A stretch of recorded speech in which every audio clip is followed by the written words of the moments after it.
Je disais que c'est dans... On doit gérer aussi, on doit gérer la mise à jour. Si les deux mots de passe correspondent, on doit gérer le code qui se trouve ici à l'intérieur. Donc, on a fait créer une variable qui s'appelle edit user on website. Et on a fait appel à la variable BDD qui se trouve dans database qui permet de récupérer la base de données qui s'appelle gestion étudiant.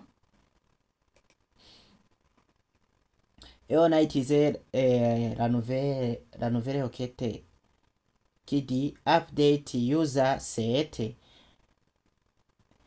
signifie update met à jour la table qui s'appelle user.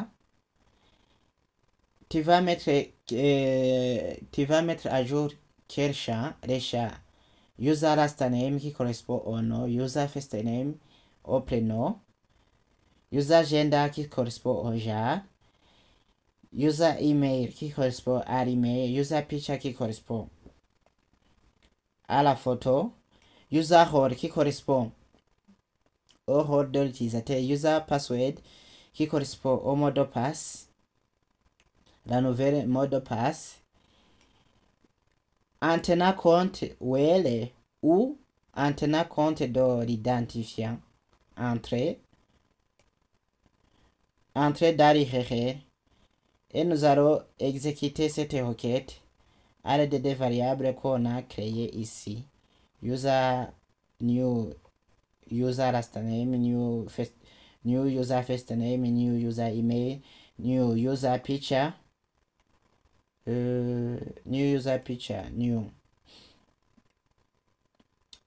user gender, new user email, new user picture, new user role, et aussi le password qui est crypté ici, qu'on a crypté, qu'on a fait hasher.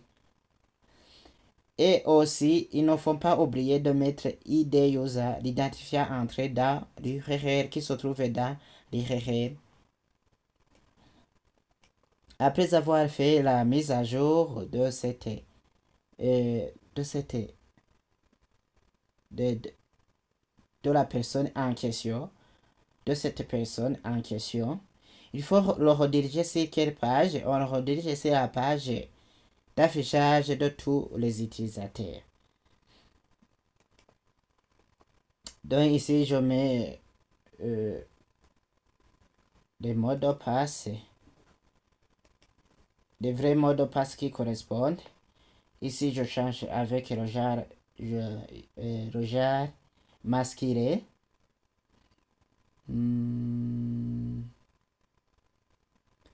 Si je clique sur modifier,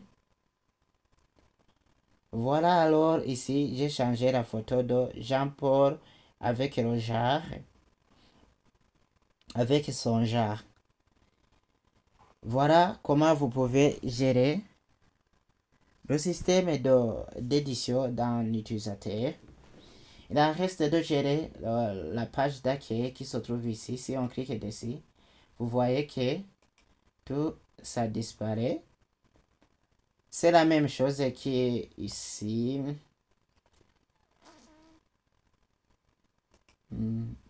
Ici, je dois fermer tout.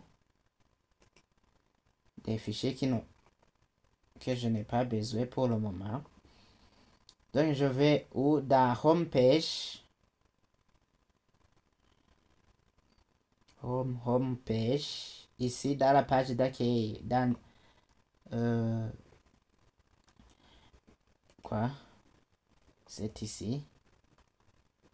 Je vais dans la page d'accueil dans admin. Je fais copier le code. Je vais dans index. Index, c'est la page d'accueil. C'est la page d'accueil de l'étudiant. Je fais coller tout le code. Ici, Je crois que dans Switch User, est-ce qu'on va changer quelque chose? Action, je regarde ici dans Switch User. Ici. Je dois changer, si je dois changer quelque chose. Action, il se trouve où le fichier? Il se trouve ici dans Switch User Action.php. Au fait que je peux exécuter, ça ne change pas aucune chose. Je ne vais pas changer quelque chose ici.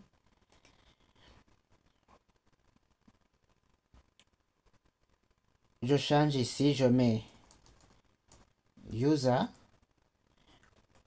head user.php, puisqu'on est dans include, head user.php, et ici je vais changer au lieu de mettre la barre de navigation d'un admin, je mets la barre de navigation d'un utilisateur.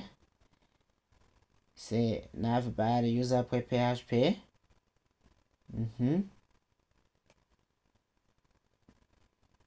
Ici, je ne change pas aucune chose. Même chose qu'ici, je ne change pas. Je crois bien que ça va passer. Si je fais CTRL S pour enregistrer,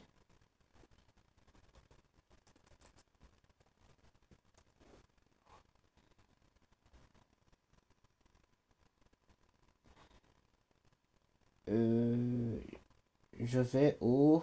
Je vais regarder si dans navbar user, j'ai déjà inclus index. Se trouve où i. J'ai déjà inclus index.php. Je crois bien que ça va marcher. Si j'actualise et que je clique sur la page d'accueil, ici, le fait que vous voyez auparavant une page qui est vide, vous aurez un formulaire qui est comme cela. Donc, c'est déjà fait le fait qu'il s'affiche cela. Je vais expliquer tout ce code.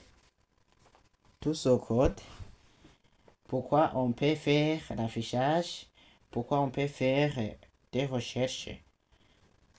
Pourquoi on peut faire des recherches. Par exemple, je mets Rick. Et vous voyez la personne qui s'appelle Rick s'affiche correctement. Et ici, il faut que j'utilise aussi des classes de Bootstrap. Oui. Les vraies classes de Bootstrap pour mettre la forme la page index.php.